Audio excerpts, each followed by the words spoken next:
আসসালামু আলাইকুম। আজ ক্লাস 7 এর লাইফ সায়েন্সের ক্লাসে আজ আমরা ভিটামিন সম্পর্কে আলোচনা করব। আমরা আগের ক্লাসে তোমাদের ফ্যাটের সাথে আমি ভিটামিনটা কিন্তু একটু পড়িয়েছিলাম যে ভিটামিন কি, ভিটামিন কাকে বলে এবং ভিটামিনের বৈশিষ্ট্য কি। আমরা ভিটামিন সম্পর্কে জেনেছিলাম। আজ আমরা ভিটামিন সম্পর্কে ভালো করে জানবো এবং ওই ভিটামিনের কি বৈশিষ্ট্য বা ওই ভিটামিনের রাসায়নিক নাম কি, ওই ভিটামিনের অভাবে কি রোগ হয় এবং ওই ভিটামিন আমাদের শরীরে কি উপকার করে এবং ওই ভিটামিন আমাদের শরীরে কি কাজ করে, ওর কি ভূমিকা, সেই সম্পর্কে আমরা জানবো। প্রথম থেকেই তোমাদের বলি যে ভিটামিন বিজ্ঞানী লুনিন তিনি প্রথম লক্ষ্য করেছেন যে প্রয়োজনীয় সব রকম খাদ্য গ্রহণ করা সত্ত্বেও এক বিশেষ এক প্রকার খাদ্যের অভাবে কিন্তু আমাদের জীবদেহে স্বাভাবিক বৃদ্ধি এবং পুষ্টি হয় না। এই বিশেষ এক প্রকার খাদ্যই হচ্ছে আমাদের ভিটামিন। পরে বিজ্ঞানী হপকিন্স এই খাদ্য উপাদানকে যে এইগুলো খাদ্য উপাদান আমাদের শরীরে কিন্তু খুবই প্রয়োজন, অত্যাবশ্যকীয়, শরীরে গ্রহণ করতেই হবে। যদি না গ্রহণ করা হয় এদের অভাবে কিন্তু আমাদের কি হয় না, দেহের সঠিক বৃদ্ধি এবং পুষ্টি হয় না। তো ওই জন্য এই খাদ্য উপাদানকে অত্যাবশ্যকীয় খাদ্য উপাদান হিসেবে তিনি অভিহিত করেছেন।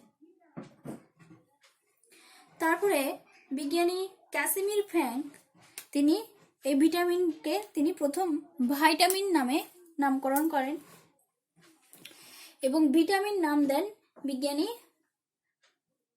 পরে এটাকে ভিটামিন নাম ইটা বাদ দেওয়া হয়, ড্রুমড ইটাকে বাদ দেন, ভাইটামিন থেকে ইটাকে বাদ দেন,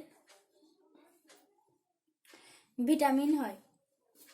তো ভিটামিন হচ্ছে যে এক প্রকার বিশেষ খাদ্য উপাদান যে কি করে না, স্বাভাবিক খাদ্যে অর্থাৎ কার্বোহাইড্রেট, প্রোটিন, ফ্যাট জাতীয় খাদ্যে অতি অল্প পরিমাণে কি হয় না, অল্প পরিমাণে থেকে দেহের স্বাভাবিক বৃদ্ধি এবং বৃদ্ধি ও পুষ্টিতে সাহায্য করে এবং তার সাথে সাথে কি করে,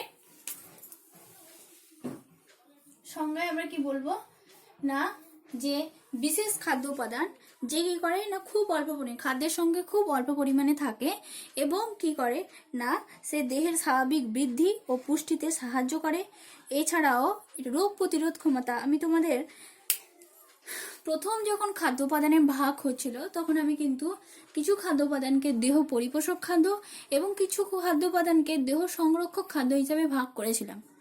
তো দেহ সংরক্ষক খাদ্য ভিটামিন কিন্তু দেহ সংরক্ষক খাদ্য উপাদান, তার মানে কি না এরা দেহ সংরক্ষণের জন্য অর্থাৎ রোগ প্রতিরোধ ক্ষমতা গড়ে তোলার জন্য এরা কাজ করে। অর্থাৎ এর আর একটা কি গুণ হবে না, রোগ প্রতিরোধ, দেহের স্বাভাবিক বৃদ্ধি তো ঘটাই, স্বাভাবিক বৃদ্ধি এবং পুষ্টি হয়, তার সাথে সাথে এ কি করে না রোগ প্রতিরোধ ক্ষমতা গড়ে তোলে এবং যার অভাবে কি হয় না আমাদের দেহে বিভিন্ন রোগ লক্ষণ প্রকাশ পায়, তাকে আমরা কি বলবো ভিটামিন।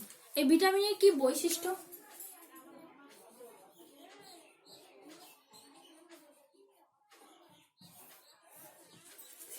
এই ভিটামিনের বৈশিষ্ট্য হচ্ছে ভিটামিন খুব অল্প পরিমাণে এবং দেহের পুষ্টিবৃদ্ধি। এই ভিটামিনে যদি খুব কম হয় মানে শরীরে কমে যায়, একটা নির্দিষ্ট পরিমাণ থাকে, খুব অল্প পরিমাণে একটা নির্দিষ্ট পরিমাণ স্বাভাবিক পরিমাণ থাকে, সেই স্বাভাবিক পরিমাণ থেকে যদি কম হয় তো এরকম দীর্ঘদিন ধরে যদি কম ওই উপাদান যদি শরীরে থাকে তাহলে কি হবে, রোগ লক্ষণ দেখা যায়। তো এই ভিটামিন কি করে, একটা অনুঘটকের কাজ করে, মানে ভিটামিন জৈব অনুঘটক রূপে কাজ করে। আর কি না সাধারণ খাদ্যে এটি খুব অল্প পরিমাণে থাকে আর ভিটামিন অন্যান্য খাদ্য পদার্থের তুলনায় কিন্তু এটা খুব কম প্রয়োজন হয় এবং পরিপাক ক্রিয়ায় অংশগ্রহণ করে না। ভিটামিন কিন্তু পরিপাক ক্রিয়ায় অংশগ্রহণ মানে পাচিত হয় না অর্থাৎ পরিপাকে অংশগ্রহণ করে না, কিন্তু পরিপাক ক্রিয়ায় এটা কিন্তু নষ্টও হয় না। পরিপাক ক্রিয়ায় থাকে কিন্তু পরিপাক ক্রিয়ায় এটা নষ্ট হয় না এবং ভিটামিন যেহেতু অল্প পরিমাণে থাকে এবং এটা এখান থেকে কিন্তু শক্তি উৎপন্ন হয় না, তার মানে এর কোনো ক্যালোরি মূল্য নেই। তারপরে কি না উচ্চ তাপমাত্রায় বা তীব্র সূর্যালোকে পরিবেশে কোনো কিছু ভিটামিন আছে যেগুলো কি হয় না নষ্ট হয়ে যায়। দ্রাব্যতা অনুসারে ভিটামিনের বিভাগ,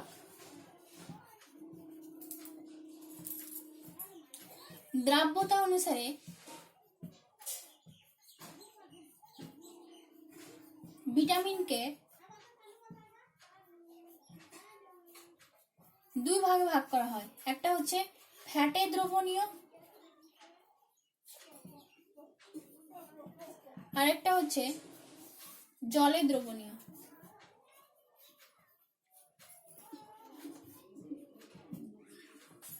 একটা হচ্ছে ফ্যাটে দ্রবণীয় ভিটামিন আর একটা হচ্ছে কি না জলে দ্রবণীয় ভিটামিন। ফ্যাটে দ্রবণীয় ভিটামিন গুলো কি কি? ভিটামিন এ, ডি, ই, কে। ফ্যাটে দ্রবণীয় ভিটামিন গুলো হচ্ছে ভিটামিন এ, ডি, ই, কে। আর জলে দ্রবণীয় ভিটামিন হচ্ছে কি vitamin B complex. B complex বলতে ভিটামিন বি1 থেকে ভিটামিন বি12 পর্যন্ত, ভিটামিন বি1 থেকে ভিটামিন বি12 পর্যন্ত কে বলা হয় কি vitamin B complex. B complex আর হচ্ছে সি আর পি। এরপর আমরা এই জলে দ্রবণীয় এবং ফ্যাটে দ্রবণীয় ভিটামিনগুলোর রাসায়নিক নাম, তার কাজ এবং তার অভাবজনিত যে রোগ সেগুলো কিন্তু আমরা জানব।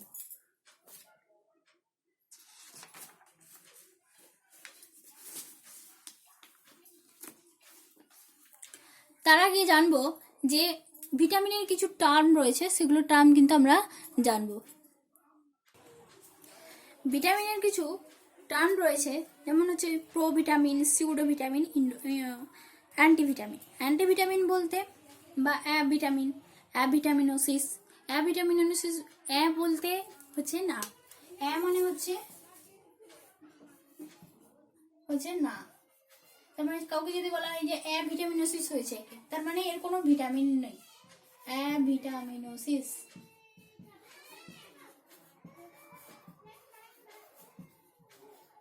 তার মানে এর কোনো ভিটামিন নেই, ওই জন্য একে অ্যাভিটামিনোসিস। কথাটা না এর অর্থে, বায়োলজিক্যাল ওয়ার্ড না এর অর্থে ব্যবহৃত হয়। তারপর হচ্ছে প্রোভিটামিন। প্রোভিটামিন, প্রোভিটামিন কি?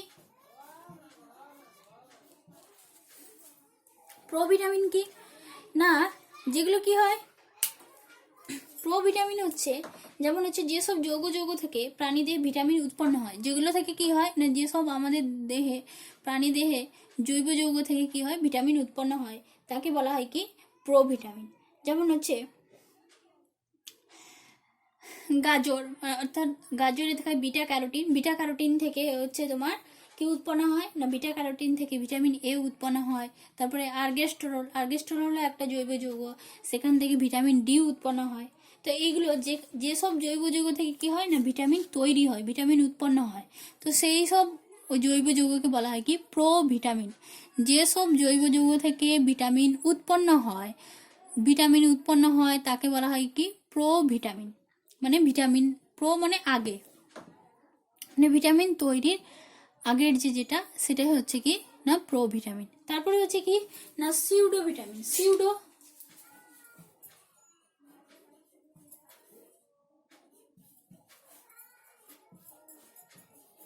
সিউডোভিটামিনটা কি? সিউডো কথার অর্থ হচ্ছে ছদ্ম। সিউডো কথার অর্থ হচ্ছে ছদ্ম ভিটামিন। ছদ্ম ভিটামিন আমরা কাকে বলবো না, কিছু জৈব যৌগ আছে, যেসব যৌগ ভিটামিনের মতো দেখতে। কিছু ছদ্ম বলতে ধরো সে কারো একটা বা ছদ্মবেশে কি হয় না, কারোর আমরা রূপ ধারণ, কেউ গান্ধীজি হয়, কেউ আবার কত রকমের রূপ করে, কেউ ভূত হয়। সে কি ভূত আসলে? কিন্তু না, সে ভূত নয়, সে ভূতের মতো রূপ ধারণ করেছে, মানে ভূতের মাঝে ছদ্মবেশ হয়েছে, তার মানে ওটাকে বলা হয় কি সিউডো। তো সিউডো ভিটামিন কাকে বলে না, কিছু জৈব যৌগ ভিটামিনের মতো দেখতে কিন্তু প্রকৃত ভিটামিন নয়, ভিটামিনের যে কাজ সেটা কিন্তু তার মধ্যে থাকে না, তাকে বলা হয় কি না সিউডো ভিটামিন। যেমন কিছু জৈব যৌগ আছে যেগুলো ভিটামিনের গুণ সম্পন্ন হয়, ভিটামিনের যে প্রকৃত গুণ সেটা কিন্তু ওই সিউডো ভিটামিনের মধ্যে থাকে না, খালি দেখতে একই কিন্তু গুণ সম্পন্ন নয়, তাই ওই ধরনের ভিটামিনকে বলবো কি সিউডো ভিটামিন। যেমন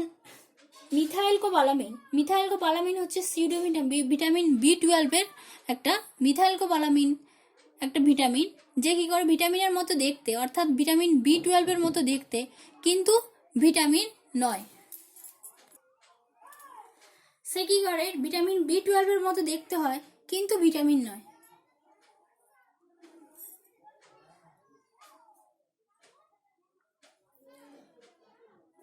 তাকে আমরা বলবো কি না সিউডো ভিটামিন।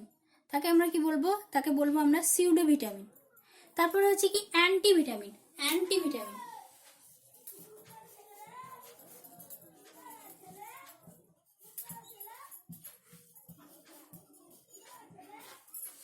অ্যান্টিভিটামিন কি না? অ্যান্টিভিটামিন হচ্ছে, অ্যান্টি কথার অর্থ হচ্ছে বিরোধ, মানে যে সকল রাসায়নিক মানে যে সকল জৈব কি করে ভিটামিনের যে কার্যটাকে সেটা ক্রিয়াটাকে নষ্ট করে দেয়, বাধা দেয়, তাকে বলা হয় কি অ্যান্টিভিটামিন। যেমন হচ্ছে ডিমে এক ধরনের দুটো ভিটামিন থাকে, একটা এভিডিন থাকে আর একটা হচ্ছে বায়োটিন থাকে। এভিডিনটা হচ্ছে বায়োটিনের অ্যান্টি, এভিডিনটা হচ্ছে বায়োটিনের অ্যান্টি। যদি কাঁচা অবস্থায় কেউ কাঁচা ডিম খায়, আগে কাঁচা ডিমের একটা খাবার ছিল, আমাদের ভ্রান্ত ধারণা ছিল যে কাঁচা ডিম খেলে শরীরে খুব বল হবে, কিন্তু না, কাঁচা ডিম খেলে কি হয় না, কাঁচা ডিম কিন্তু ক্ষতিকর। কাঁচা ডিমের মধ্যে যে ভিটামিনটা থাকে সেই ভিটামিনের অ্যান্টিভিটামিনও থাকে, ওই জন্য একটু সেদ্ধ করে খাওয়া ভালো। যখন আমরা সেদ্ধ করব যে অ্যান্টিভিটামিন সেটা কিন্তু নষ্ট হয়ে যায়। তো এভিডিন হচ্ছে বায়োটিনের অ্যান্টিভিটামিন। এরপর আমরা এই টার্মগুলো জানলাম। নেক্সট এরপর আমরা আসবো যে ভিটামিনগুলো সম্পর্কে জানবো। আমরা জানবো ভিটামিনের নাম,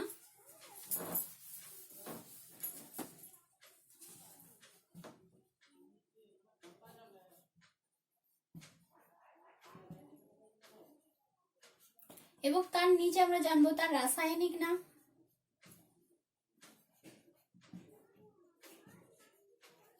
ভিটামিনের উৎস এবং তার ভূমিকা, এবং জানবো কি রোগ লক্ষণ প্রকাশ পায়, অভাবে কি রোগ লক্ষণ প্রকাশ পায়। প্রথমে আমরা জানবো ফ্যাটে দ্রবণীয় ভিটামিনগুলো সম্পর্কে। প্রথমে আমরা কি জানবো না ফ্যাটে দ্রবণীয় ভিটামিনগুলো সম্পর্কে আমরা জানবো। ফ্যাটে দ্রবণীয় ভিটামিনগুলো কি কি না A, D, E, K হচ্ছে ফ্যাটে দ্রবণীয় ভিটামিন। তো ভিটামিন এ এর রাসায়নিক নাম হচ্ছে কি না, ভিটামিন এ রাসায়নিক একটা নাম আছে, যেটা রাসায়নিক নাম হচ্ছে কি রেটিনল। রেটিনল হচ্ছে ভিটামিনের এ রাসায়নিক নাম। এটা কোথা থেকে উৎপন্ন হয়েছে না, এ হচ্ছে খাদ্য উৎসগুলো কি কি, বা এটি বিটা ক্যারোটিন থেকে সংশ্লেষিত হয়। বিটা ক্যারোটিন কোথা থেকে? গাজর মানে পাকা ফলগুলোতে ভিটামিন এ বেশি পরিমাণে থাকে। রাইপ ফলগুলো, যেগুলো ফলগুলোর কালার হলুদ, পাকা যে কালার, সেটাতে কি প্রচুর পরিমাণে ভিটামিন এ থাকে। যেমন পাকা পেঁপে, তারপরে গাজর, এগুলোতে পাকা আম, রাইপ জিনিসগুলোতে কিন্তু ভিটামিন এ বেশি পরিমাণে থাকে। তো এই ভিটামিন এ কি কাজ করে না, ভিটামিন এ হচ্ছে না ভিটামিন প্রাণীদের দেহের বৃদ্ধিতে সাহায্য করে, সামগ্রিক দেহের বৃদ্ধিতে ভালো বৃদ্ধিতে সাহায্য করে। আর কি না রেটিনার রড কোষ গঠনে সাহায্য করে। আমাদের যে চোখে যে রেটিনা থাকে, তো রেটিনা যেটা আমরা দেখি সেখানে দু ধরনের কোষ থাকে, একটা রড কোষ থাকে আর একটা কোন কোষ থাকে, একটা দণ্ডাকার কোষ থাকে আর একটা হচ্ছে শঙ্কাবকার শঙ্কু আকৃতির শঙ্কাবকার কোষ থাকে। তো দণ্ডাকার কোষ গঠনে সাহায্য করে। আর কি না আমাদের ত্বকের স্বাভাবিক অবস্থা বজায় রাখতে সাহায্য করে এবং রোগ সংক্রমণ গড়ে তোলে। তো এর অভাবে কি হয় না, এর অভাবে ত্বকের রোগ হয়। ত্বকের কি রোগ হয় না ফিনোডার্মা মানে ভিটামিন এর অভাবে ত্বকে বেশ, যেমন কুনো ব্যাঙের গায়ে যেমন গুটি গুটি দেখা যায়, তো সেরকম হয়, যেটাকে বলা হয় কি ফিনোডার্মা।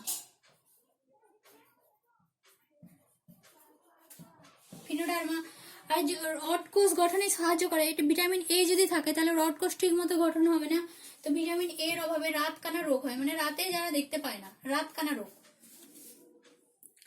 তারপরে হচ্ছে কি না অন্ধত্ব হতে পারে। নেক্সট হচ্ছে ভিটামিন ডি এবং ভিটামিন ডি এর কাজ কি এবং ভিটামিন ডি এর রাসায়নিক নাম কি সেটা আমরা জানবো। ভিটামিন ডি এর রাসায়নিক নাম কি?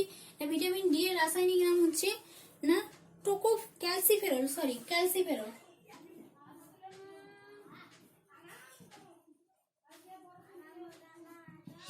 ক্যালসিফেরল। ভিটামিন ডি এর রাসায়নিক নাম হচ্ছে ক্যালসিফেরল। দেখো সব রাসায়নিক নামগুলো আমি একধার থেকে বলি।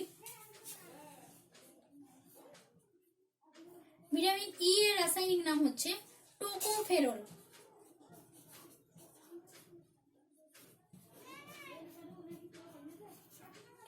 ভিটামিন কে এর রাসায়নিক নাম হচ্ছে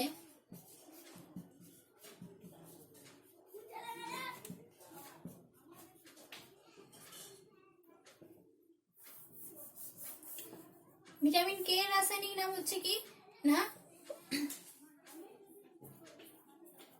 থাইলোকুইনন। থাইলোকুইনন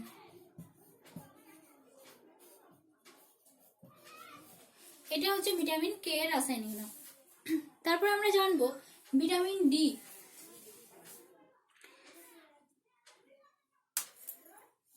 ভিটামিন ডি কি কোথা থেকে সংশ্লেষিত হয়, উৎস কি? ভিটামিন ডি হচ্ছে সূর্যালোকের অতিবেগুনি রশ্মি থেকে ত্বকে সংশ্লেষিত হয়। এর কাজ কি না ভিটামিন ডি অস্থি দন্ত গঠনে, অস্থি আর দাঁত গঠনে সাহায্য করে এবং আমাদের অন্ত্রে, আমাদের ক্ষুদ্রান্তে যে ক্যালসিয়াম আর ফসফরাস আছে সেটা শোষণে সহায়তা করে। ফলে এই ক্যালসিয়াম ফসফরাস শোষণ হলে কি হবে, আমাদের হাড়টা সুগঠিত হবে। তারপরে হচ্ছে কি অস্থি ও রক্তে ক্যালসিয়ামের একটা ব্যালেন্স বজায় রাখে এবং এই ভিটামিনের অভাবে কি হয়, এই ভিটামিনের অভাবে ভিটামিন ডি এর অভাবে কি হয় না ছোটদের রিকেট রোগ হয়, হাত পা সরু সরু হয়ে যায়, শিশু ঠিকমতো দাঁড়াতে পারে না, এটা ভিটামিন ডি এর অভাবে হয়। আর কি না ভিটামিন ডি যদি বড়দের হয় তাহলে কি হবে, বড়দের অস্টিওম্যালেসিয়া হয়। একই জিনিস যদি ভিটামিন ডি এর অভাব যখন বড়দের হয় তখন কি হয় না অস্টিওম্যালেসিয়া।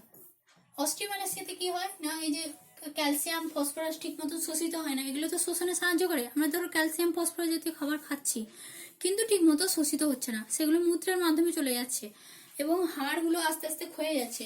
তো এই ধরনের রোগ হয় যেটাকে বলা হয় অস্টিওম্যালেসিয়া।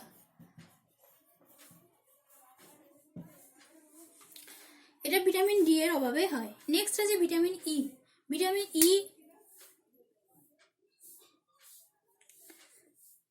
ই এর রাসায়নিক নাম কি না ভিটামিন ই এর রাসায়নিক নাম হচ্ছে টোকোফেরল। এই ভিটামিন ই এর কাজ কি না ভিটামিন ই এর কাজ হচ্ছে কি না মাতৃস্তন দুগ্ধ ক্ষরণ করা। যে মায়ের স্তন থেকে যে দুধটা ক্ষরণ হয় সেটা ভিটামিন ই ক্ষরণ করতে সহায়তা করে। তারপরে কি না সন্তান উৎপাদক বৃদ্ধি, অর্থাৎ আমাদের মানে সন্তান উৎপাদনকারী মায়েদের গর্ভাশয় মানে যে ইয়েটা যেখান থেকে সন্তান উৎপন্ন হয় তো সেটা শক্তি উৎপাদন, সন্তানের উৎপাদন শক্তি বৃদ্ধি করে এবং বন্ধ্যাত্ব রোগ প্রতিরোধ করে। অর্থাৎ এই ভিটামিনের অভাবে কিন্তু বন্ধ্যাত্ব রোগ হতে পারে। তারপরে কি না জরায়ুর মধ্যে ভ্রূণ, অর্থাৎ গর্ভ অবস্থায় যখন পেটে বাচ্চা থাকে সেই বাচ্চাকে বলা হয় কি ভ্রূণ। গর্ভ অবস্থায় যখন পেটে বাচ্চা থাকে সেই বাচ্চাকে বলা হয় ভ্রূণ। তো ভ্রূণের বৃদ্ধিতে সাহায্য করে এবং কি করে না গর্ভপাত রোধ করে আর জারণ প্রতিরোধ করে। তারপর হচ্ছে ভিটামিন কে। ভিটামিন কে হচ্ছে কে রাসায়নিক নাম হচ্ছে ফাইলোকুইনন। এর কাজ কি না এর রক্ত তঞ্চনে সহায়তা করে, একে অ্যান্টি হিমোফিলিক ফ্যাক্টরও বলে। অ্যান্টি হিমোফিলিক ফ্যাক্টর এটা রক্ত চঞ্চনে সহায়তা করে। আর কি না রক্ত চঞ্চলের জন্য যে প্রোটিন থাকে প্রথ্রম্বিন, সেই প্রথ্রম্বিন সংশ্লেষে সহায়তা করে এবং এর অভাবে কিন্তু রক্তক্ষরণ বন্ধ হবে না, এর রক্তক্ষরণ ব্যাহত হয়ে যাবে, রক্ততঞ্চন ব্যাহত হয়ে যায়।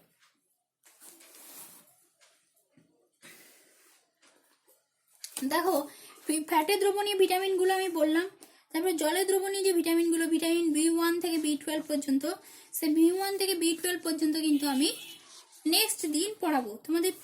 ভিটামিন আশা করি তোমাদের ভিটামিন পর্যন্ত কিন্তু পড়াতে হবে। ভিটামিনটা একটু আমরা ভালো করে জানবো, যেহেতু তোমাদের বইতে তেমন একটা নেই, তো তাও আমি তোমাদের বই সহ আর একটু বেশি বেশি করে বলে দিচ্ছি। তোমরা এই ভিডিওটা ভালো করে দেখবে এবং তার সাথে সাথে তোমরা এই যে খাদ্যের উৎসগুলো এগুলোও কিন্তু ভালো করে দেখবে। দেখো তোমাদের vitamin C, vitamin B complex, তারপরে এগুলোতে কি অসুবিধা দেখা যায় যে এখানে ছক করে দেওয়া আছে 156 নম্বর পেজে। তোমাদের বই খুললেই তোমরা দেখতে পাবে 156 নম্বর পেজ।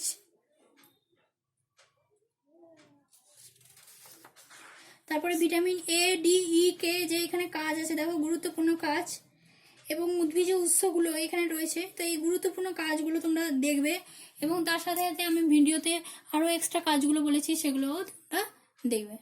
আর অসুবিধা হলে অবশ্যই জিজ্ঞেস করবে। আর বেশি পড়াইনি, ফ্যাটি দ্রবণীয়টা শুধু পড়িয়েছি, কারণ এটা তোমরা ভালো করে করো।